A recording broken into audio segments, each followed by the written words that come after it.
कैसे हो दोस्तों। तो जो चाहिए वो सब मिल रहा है कि नहीं मिल रहा है? मिल रहा होगा शायद तो, क्योंकि हम लॉ ऑफ असम्पशन के एरा में जी रहे हैं।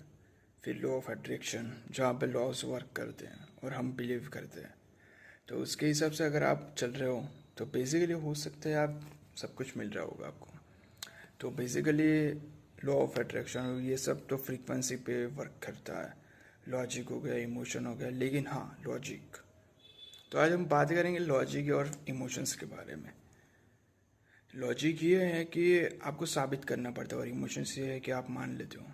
तो मानना है हर एक जगह, हर लॉ हमें मानना पड़ेगा। हम साबित करने बैठेंगे, हम वकील तो है नहीं कि हम साबित करने बैठेंगे। नहीं, हमें हर एक चीज़ को मान लेना है। जैसे कि अगर हाँ ये चीज़ एग्जिस्ट करती है तो हाँ। जैसे एक बुक होती है और एक बुक के अंदर आपने नोटिस किया होगा तो एक इंसान ने पूरी अपनी ज़िंदगी लिख दी है।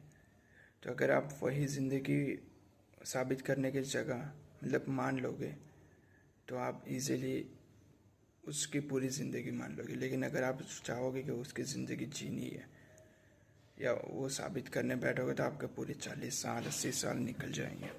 तो यही चीज़ है कि हमें मान लेना चाहिए कि हाँ लॉ ऑफ अट्रैक्शन इस है तो वो वर्क कर रहा है, तो उसको यूज़ करो इमोशंस में।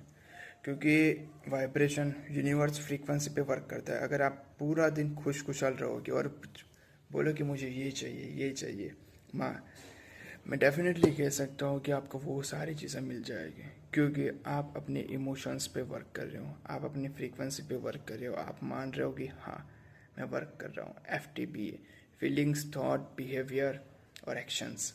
एक्शन ये है कि आपको मानना है और मानते रहना है कि हाँ मुझे ये चीज़ मिल जाएगी, मुझे ये जॉब मिल जाएगी, मुझे ये गोल मेरा अचीव हो जाएगा, ये मान के रहना है। तो यही चीज़ होती है हमारे लॉ ऑफ अट्रैक्शन में, लॉ ऑफ एजम्पशन में, या लॉ ऑफ कोई भी लॉ हो, उसमें सिर्फ यही चीज़ होती है कि आपने कोई चीज़ माननी है और एक्शन करना है। तो यही है आज की फिलोसफी की, लॉजिक के हिसाब से मत चलो, इमोशंस पे चलो। तो इमोशन ही आपकी फ्रीक्वेंसी बढ़ाएंगे। और मॉर्निंग में उठने के बाद अपने आप को फ्रेश महसूस करो यार, तब मज़ा आएगा कि लॉजिक और फिलोसफी क्या होती है। धीरे धीरे इसको अप्लाई करो अपनी लाइफ में।